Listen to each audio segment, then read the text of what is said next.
the Batman spin-offs. They've been canceled or have they been put on hold? Let's talk about it.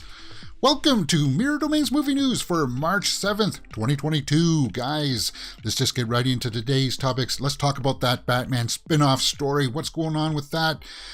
The Batman, GCPD, and Arkham spin-off show have been put on hold, confirmed by the director Matt Reeves himself. Say it isn't so. We just reported last week that there was going to be an Arkham spin-off series, but now it doesn't look like that's going to happen. Bummer. Let's take a look at this article that comes over to us from Screen Rant.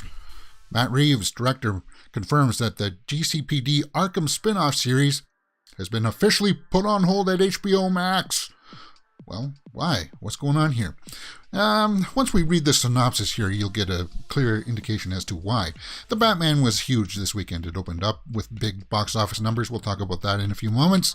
And I think for the most part, people were really happy with it. But yeah, there were going to be all these spin-off shows. We know for a fact that the Penguin spin-off is going to happen. So the only ones that won't happen are the GCPD and the Arkham one that was announced last week.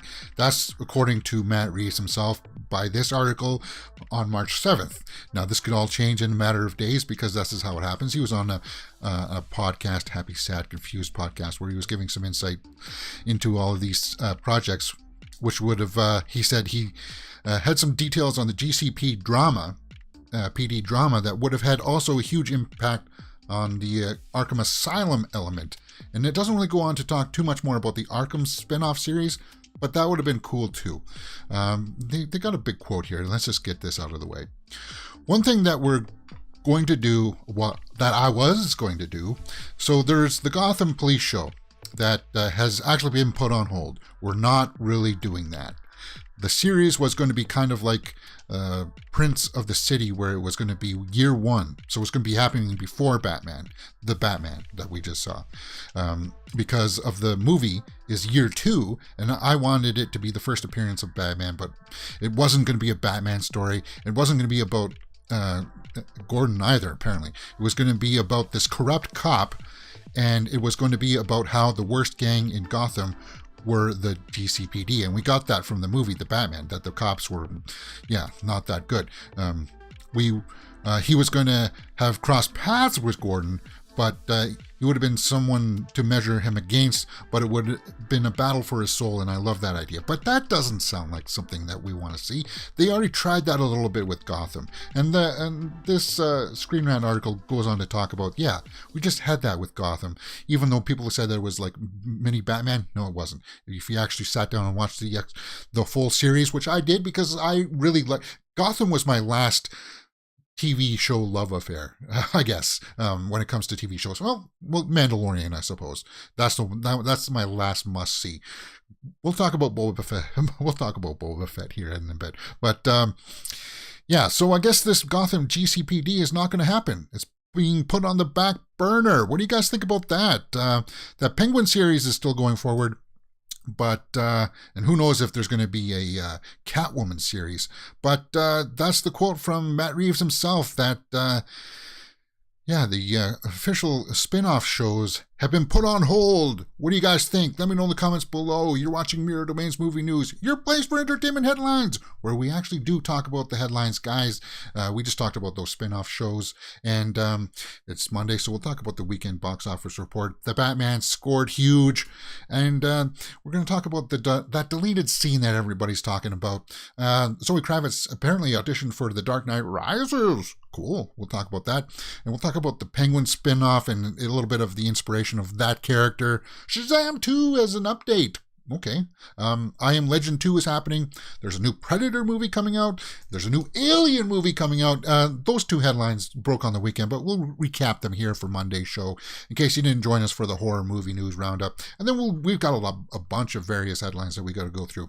But if you're watching us live, guys, I'll always interact with you in the live chat. Fuzz in live chat, he says, hey man, how's it going? Hope your Monday's going well. And if you're watching us afterwards, you can look at all of these topics listed in time codes in the description comment section below. All right, guys, it's Monday, so let's talk about the weekend box office report. Well, as you know, The Batman soars to a bedazzling $128.5 million opening, says The Hollywood Reporter. But we'll take a look at the box office mojo, and this is going to be the big headline of today that a lot of people will be running with. They're like talking about how much money it made. Now, there are reports that it was like 132 or something when all was said and done, when counting in the IMAX screening and such like that. But box office mojo has it listed for I believe it was 125 million. Let's just go over there right now and take a look at the weekend's box office numbers for the weekend of March 4th to the 6th, 2022. The top 5 releases are number 1, The Batman, number 2, Uncharted, number 3, Dog, number 4, Spider-Man No Way Home is still hanging in there, and number 5 was Death on the Nile. Cool, I like that. So let's go with the number 1 spot, The Batman. How much money did it make? 128.5 million, and that's what Box Office Mojo was saying, but some sites out there added in some extra numbers in there. It actually is going to be ending up to be like around 130 something. But internationally, it came in at 120 internationally. So for a worldwide gross of $248.5 million for its first week. And that's good. That's good. Now, we were projecting it last week towards the end of the week there that Batman was going to make 100 to 125 million. I was hoping that it was going to make 150 million domestically, but the projected budget for this was around 200 million with some marketing costs in there. So it's going to make its money back for sure for 248, and that's just the first weekend. So this is a movie where it's going to have a lot of time. And it's going to have the next couple weeks actually at number 1 because nothing huge is opening. No big blockbusters are going to be opening soon. The next big one is going to be Morbius. And by then, yeah, the Batman, it'll be like in its 3rd or 4th week and it'll be expected to go down a little bit. But what do you guys think about those numbers? The Batman, 128.5 million. Uncharted was 11 million. Dog, I still haven't gone out to see that Channing Tatum Dog movie. 6 million. Spider-Man No Way Home is hanging in with 4.4 million, and Death on the Nile 2.7 million. I'm really hoping for. I like Death on the Nile. It's still one of my favorite movies of the year, and I'm glad that they announced that they're going to be working on a 3rd movie in that franchise because Kenneth Branagh as Hercule Poirot was awesome, and that's pretty much the way that the box office has gone, guys. The Batman is opening up. It's a huge success. I would call it a success. It's not a bomb. Let's take a look at the tomato meter and see where it fares. 85% with 366 reviews from the critics. It is certified fresh. And the audience score, I thought it would be in the higher 90s, but it's around the 90%. There are criticisms out there of the Batman that do say, well, yeah, maybe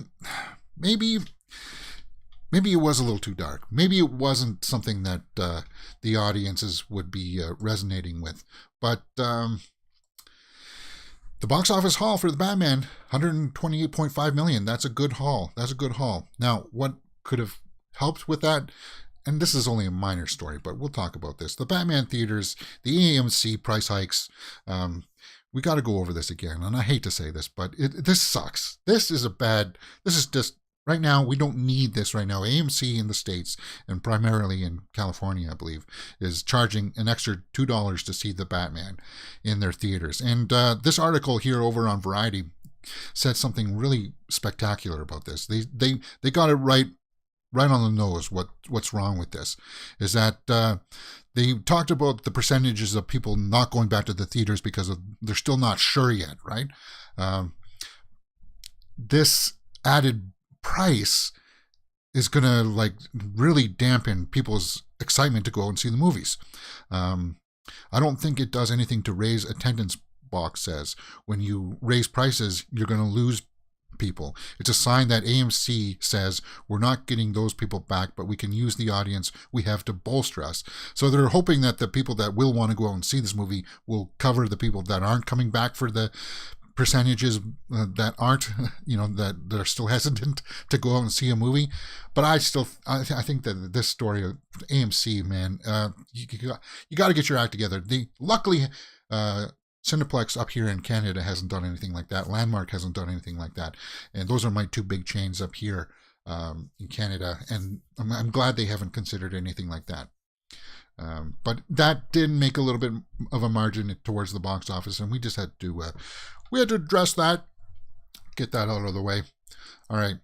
Now, this is going to be a little bit of spoiler talk, but it's not really huge spoiler talk because he's not really in the movie. But he sort of is. But he had a deleted scene, and who was that partner? Who was that guy in the cell beside the Riddler? We all know, we've seen it in the trailer, the Riddler gets caught.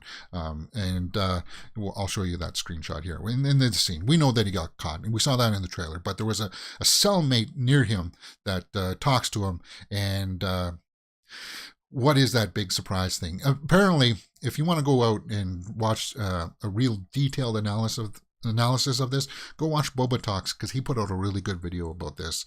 Boba Talks.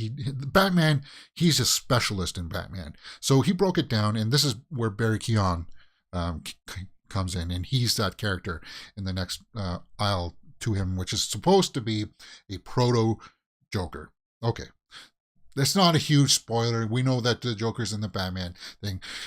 You didn't, and as I said, you don't really see him in this, but apparently there was a scene there that will be part of the home release. And I think that's all I'll talk about it. I like the scene. And I can't wait to see what Barry Keoghan does with it, because it's supposed to be like a proto version of that character.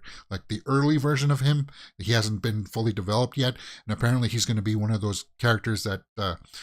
one of those things where he has a smile that he can't stop smiling. So like in the Joker with Joaquin Phoenix, where he had a laugh that he couldn't stop laughing, this version will have a smile that he just can't stop smiling. And apparently he tried to claw at his face to try to stop smiling.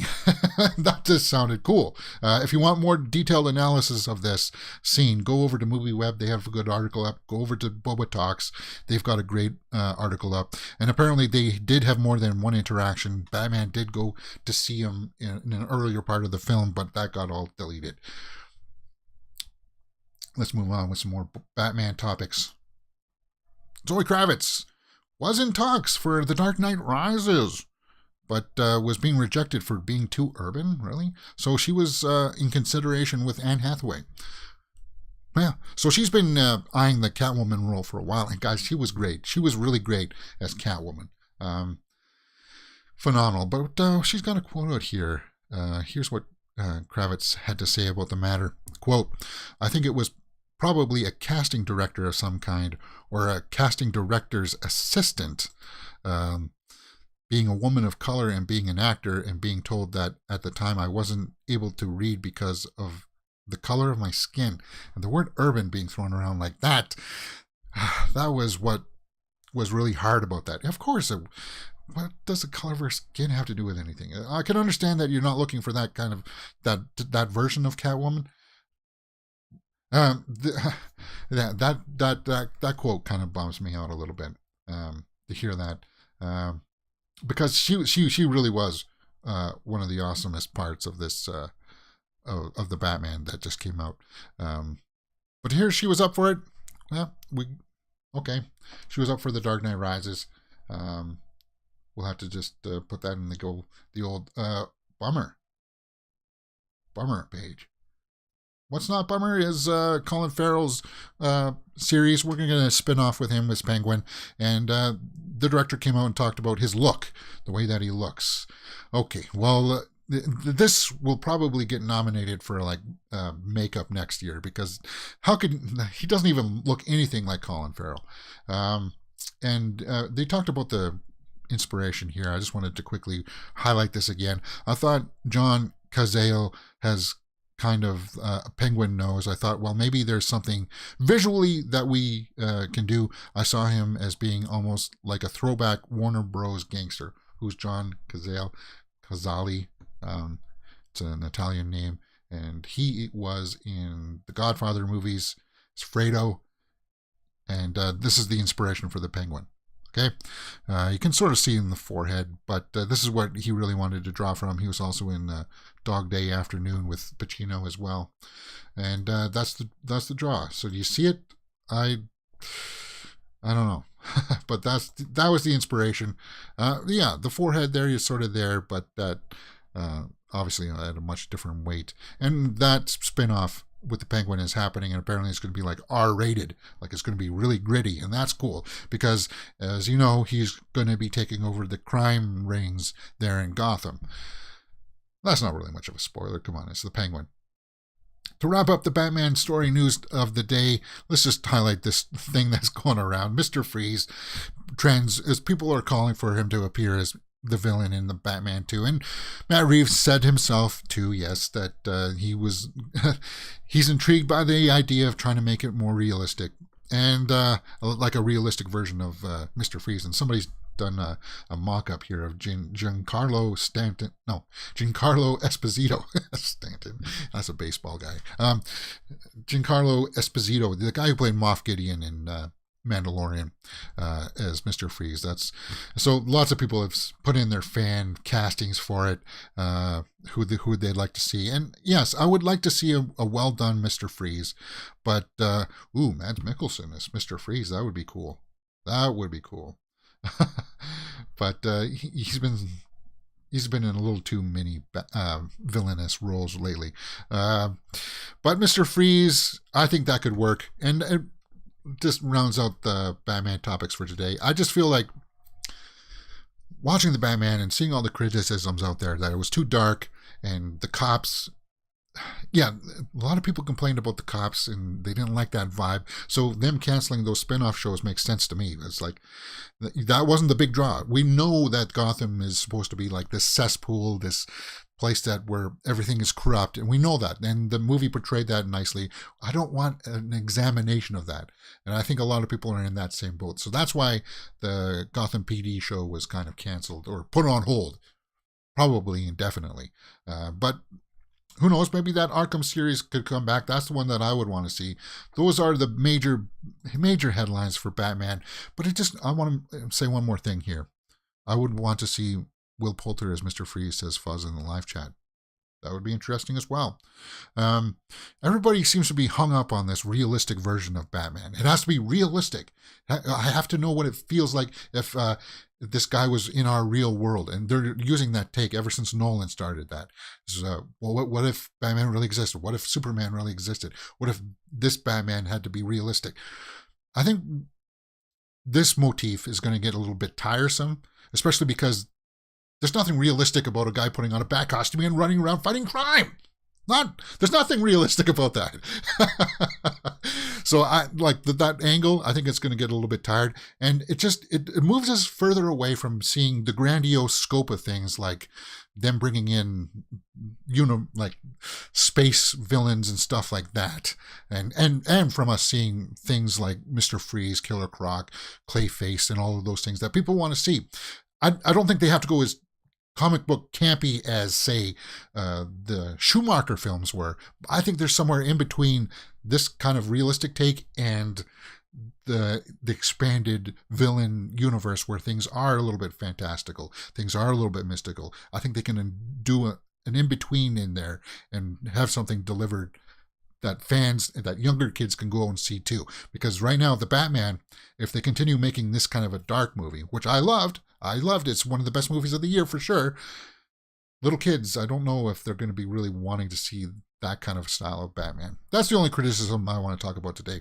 Let's move on from the Batman, because everybody's going to be talking about the Batman, and we probably will be talking about it all week too. But let's move on and talk about some other superheroes. Shazam 2. Shazam Fury of the Gods director gives an update on movie's visual effects.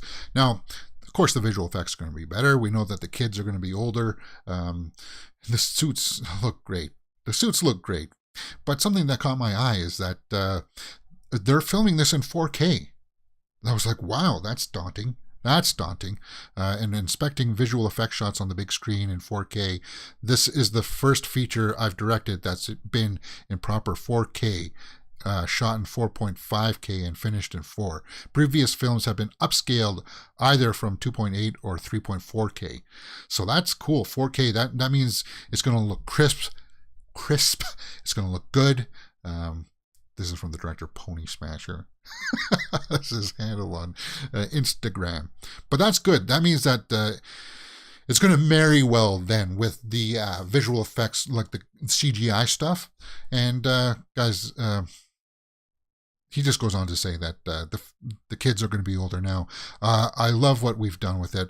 I like that the kids are going to be a little bit older so that you can lean into a little bit more adult humor and also just adult stakes and adult issues that one deals with at 16 and 17. You don't deal with at 13 and 14. So, yeah, that's good. And eventually they'll be crossing over with Black Adam. So it's filmed in 4K. The resolution is going to be good. The visual effects, they're working on that right now. And it comes out next summer, guys. Shazam, Fury of the Gods is slated for next summer. June, I believe. I Am Legend 2. We talked about this on the weekend. We'll talk about it again here. I Am Legend sequel in development with starring... it's going to star Will Smith again. Michael B. Jordan. Well, how's that possible? Somebody brought this to my attention in the live chat on the weekend that apparently in the director's cut or something like that, there's a scene where he doesn't die. Now, this movie's been out for a while, but in the theatrical cut, Will Smith dies, but I guess he was saved or some villagers saved him or something like that. So I guess he's going to be in it, and so is Michael B. Jordan. Well, that's cool. I liked I Am Legend. The visual effects don't hold up. They didn't hold up very well. But like with the CG, they weren't zombies. There's some kind of virus that made them all kind of zombie-like, but they're not really. Those visual effects didn't hold up so well, but Will Smith was the best part of it, and his performance was, and that dog. But Will Smith took to his social media, his Instagram over the weekend to share this image of the city all decayed again, or decayed. This is from the first movie. They haven't really done anything production-wise on it. And Fuzz says in the live chat that the CGI lion was trash. Yeah. The visual effects don't hold up. They were pushing the envelope back then, and it just didn't work. Akiva Goldsman apparently is going to be writing the script. I Am Legend, and it's going to have to continue on the story as to who's immune to the virus and what's going on. The original movie made over $585 million at the worldwide box office, so yeah, it's potential for a sequel, but perhaps it was maybe it's too long, guys. Maybe I Am Legend is just something that should have happened like 5 or 6 years ago or something. But it's happening. I Am Legend 2. Keep my eye out for that. Keep my nose to the ground to see what's happening out there. But did you know there's a new Predator movie coming out? Yes, there is. It's going to be out on Hulu. New Predator movie, Prey, is confirmed to take place in 1719. Now, if you want to know more about this, there's a channel out there called Mr. H Reviews, and in this the Predator, Aliens, and like Hellraiser, that's his specialty. He did a good video about this today, and he broke it down a lot more and talked about the nuance about the different storylines and how now that Disney owns this, right? Is it Disney that bought out 20th Century Fox? Now that it's under that huge umbrella, they've kind of gotten rid of the extended canon and are going to say that whatever they make now is going to be canon. Say the same kind of thing that they did with the Star Wars, saying all the extended universe stuff is now not canon. Whatever. So apparently they're not going to be working in that angle of, at the end of Predator 2 when he got that gun. That's not going to be factored in, because this is going to be the first official appearance that humans have had with the Predator in 1719. Obviously, it's not going to have Schwarzenegger in it. This is just a commercial for the first one. But there is a quote here. In order to meet the volume that we're looking at, which is by 2023, 10 plus movies just for streaming, it's going to be a combination of the originals in those genres and the coolest of all for fans. We get to find bold takes on beloved Fox properties. You can take big creative swings, which you'll see in Prey, which will launch this summer. The Predator movie set in the Great Plains in 1917 by Dan Trachtenberg, that allows us to see what we're going to do. So basically, the logline for this new Predator movie is Naru, a skilled female warrior who fiercely protects her tribe against a highly evolved alien predator. And Amber Midthunder from Roswell, New Mexico, is playing the lead role. And I've seen production photos of this, and I've seen like that official photo that they put it out. It's going to be out on Hulu, so it's not going to be in theaters. A new Predator movie. It's going to be very dialed back, obviously, because it's a period piece. Can it work? I think it can.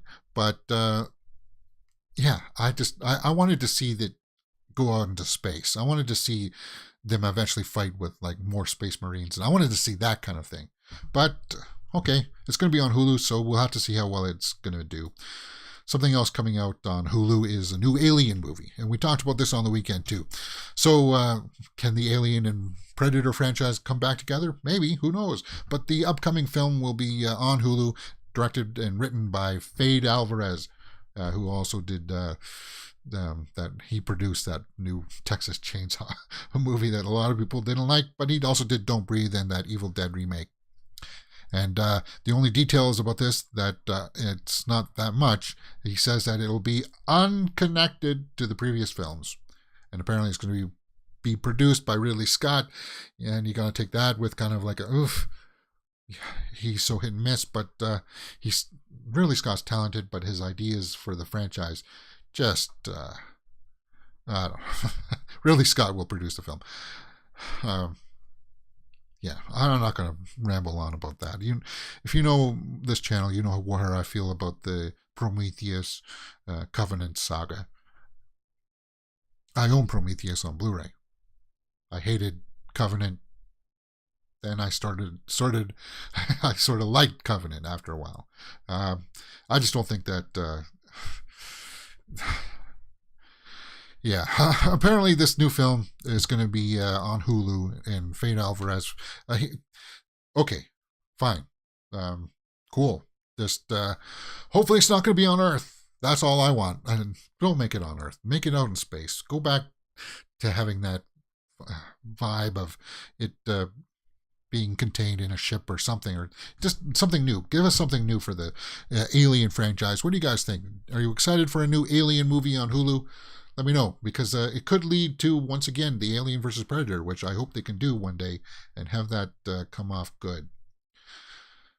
Something else that I want to have come off good is Spawn. But there's been a little bit of movement on the Spawn franchise. Spawn reboot development is getting hot and heavy, says Todd McFarlane. You can't take whatever Todd McFarlane says about this project it's just kind of like, you got to take it with a grain of salt, because he said it's been going for years and years and years and years, and it hasn't gone anywhere. But apparently Blumhouse is on board with this now, and he's going to be helping to develop this. And we got a quote here. I think that anytime any of those have success, I think it began a little bit with what Venom did, because he's sort of an anti-hero and then really got turbocharged with Joker. Now, like you're saying, the iteration of Batman and Moon Knight we're seeing, that there is a hunger there. That everything doesn't have to quite go down to the 7-year-old level. And see, and that's a little bit of the mistake. See how I just said in the beginning where that thread of everything being dark and serious and morose, and that's going to grow tiresome after a while, guys. That was the one big complaint about the Snyderverse, that it was too dark and too yeah. And Spawn, okay, fine. I want to see a Spawn reboot, and I want to see it with the better visual effects. I just I'm holding out judgment. It's only it's going to be different, and it's going to be very edgy, Blum said. So Jason Blum weighed in too. What excited me about it is that Spawn is kind of the last great unexploited comic, unexploited. So that seemed like an amazing opportunity. It's taken longer than I hoped it would have to get the story right, but we're still working on it. So they're still working on the Spawn reboot. As long as they get rid of that idea that they were going to have him be like Jaws, like you weren't going to see him much in the movie, and he would just pop up every now and then. As long as they get rid of that idea, then I want to see this Spawn reboot. And definitely don't give us anything like this. You remember this at the end of the first movie? This was just shameful. This was shameful for visual effects even back then, that they put something like this out on the big screen and expected us to eat it up and say, I want more. No. Oh, that was awful. That was awful. All right, let's move on. Are you a Taron Egerton fan? I am. And this is just a small, quick little headline. We're going to move into various headlines now, guys. Various headlines. Taron Egerton collapses on stage during first night of new play, and the understudy had to finish the show. Whoa. Oh, that's a bummer. And Taron Egerton, whoever you pronounce it, he's an actor that I want to keep my eye on. He's great talent. He was in this new play called collapsing in the middle of the show at the Ambassadors Theatre in London. The scary moment brought down the curtain and halted play. A doctor in the audience quickly attended to Egerton, who was 32 years old. I guess maybe he was just exhausted, or he was too nervous. And hey, that happens. You know, I worked on the stage, and I saw your nerves definitely get to you, man. They get to you. You just got to find that place to step out on the stage for this play. I missed the stage. Okay, what is this production? Also stars Quadrophenius Phil Daniels and Jade Anuka, best known for her role in His Dark Materials. So previews for the new revival of will continue on Monday night. I don't even know what the hell this movie's about, or this play's about, but it's definitely a provocative title.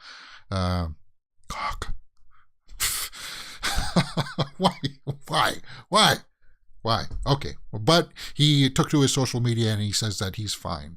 Taron Egerton, that he's fine. It's just something that happened. Bummer. Hope he gets well soon.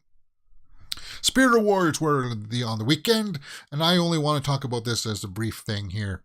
People are talking about the Oscars losing steam. The Oscars are being threatened to be pulled off the TV. This is why. For me, this is the big reason why. We're just inundated with these awards that just come out, and it's like, what are the Spirit Awards? What are the BAFTAs, the SAGs? It just gets so cumbersome. It gets so watered down by the time the Oscars come out. I'm happy that people are happy that they're celebrating their franchises and such. Okay, fine. But this is, I'm not going to go through the who won and stuff. But if you're looking for reasons why the Oscars are not as big as they used to be, this is one of the big reasons why. And the thing about the Oscars is that they got to move it up. We can't be 3 months into this year and still be talking about movies from last year. The Oscars have to move up to the beginning of March, if not middle of February. And then we just finish talking about movies from last year. And then all of these other awards, the Spirit Awards can come out, the DGAs, the YGAs, the Critics' Choice Awards for us as in the live chat. Yeah, man. Oscars have to move the date up. It can't be this late in March. It can't be. He also says in the live chat, Fuzz, wow, I've seen many people fainting for no reason at all. Yeah, hey, it happens.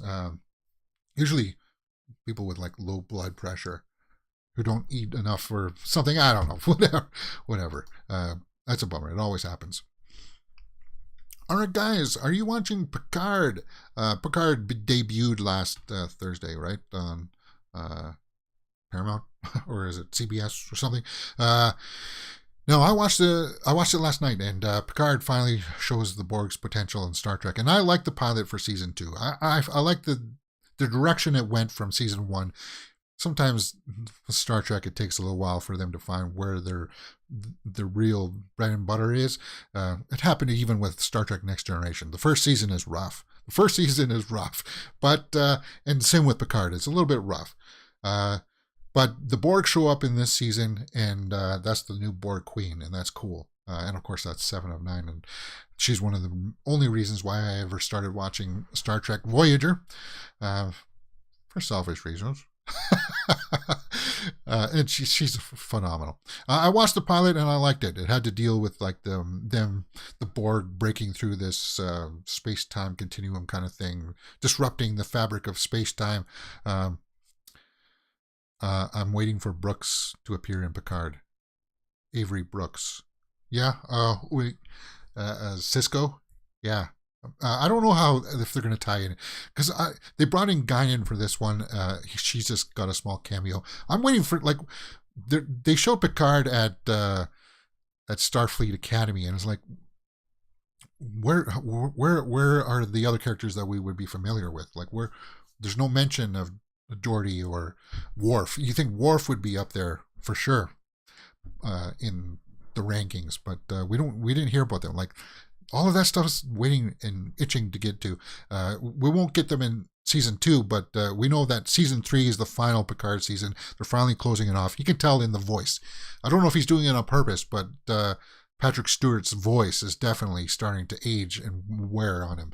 So I don't know if he's doing that just because he's trying to be sounding older, but yeah.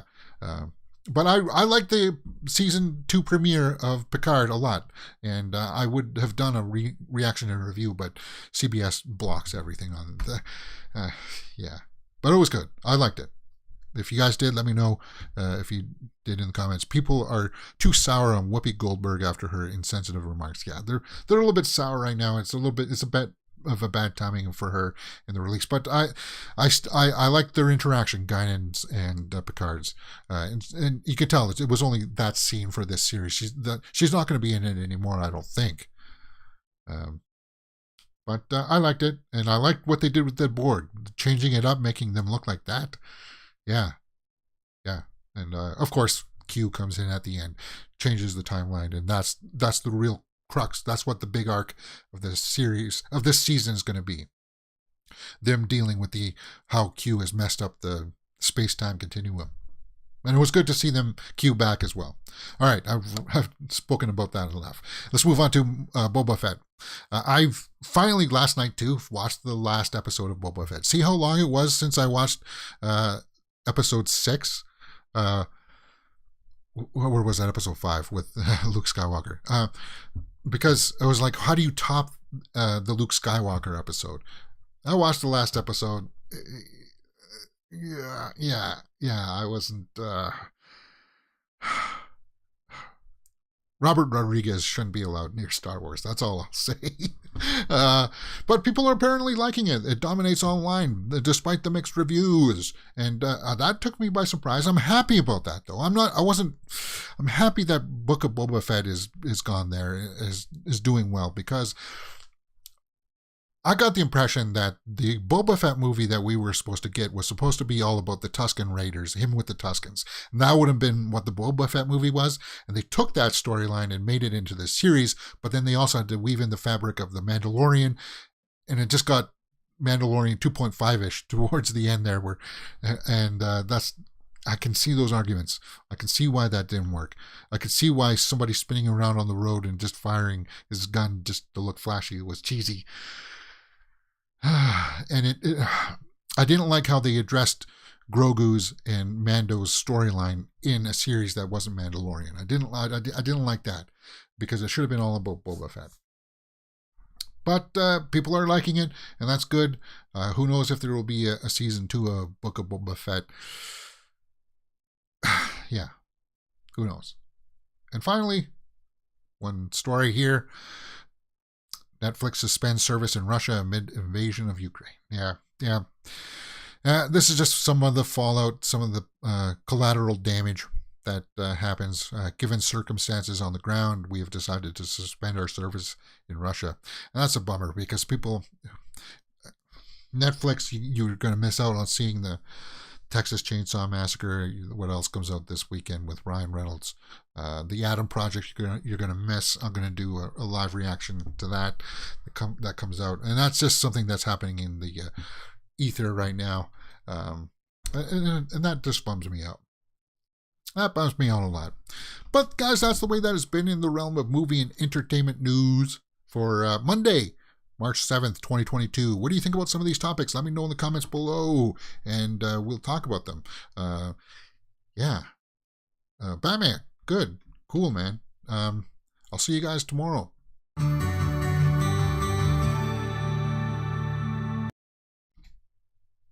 All right. You guys seem to really like this, so I'll put a little guitar jam here at the end of this one. And let's see if I can marry this right, set this up right. I'll just do a quick little spiel here. And hopefully my B string is in tune, because last time my B string wasn't in good form.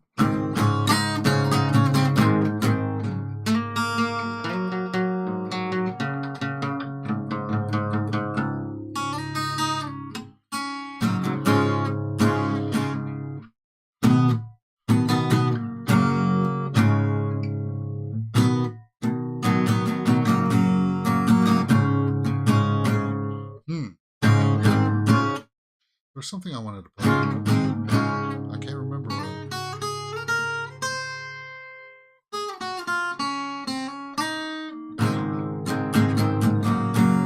yeah, I can play that.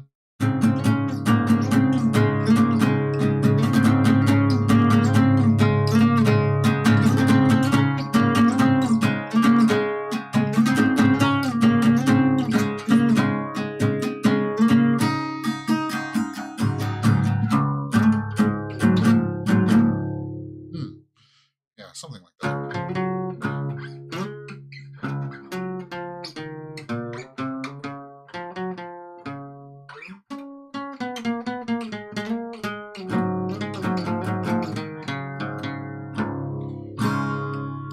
I've been trying to work on my vocals recently because I've been demoing a lot of new songs, and I want to, despite the fact that you may think that I have a good singing voice, I really don't. My tone is not that good. I think I push it too much, so when I try to sing, it sounds really bad. But singing was never my intentions.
That's it.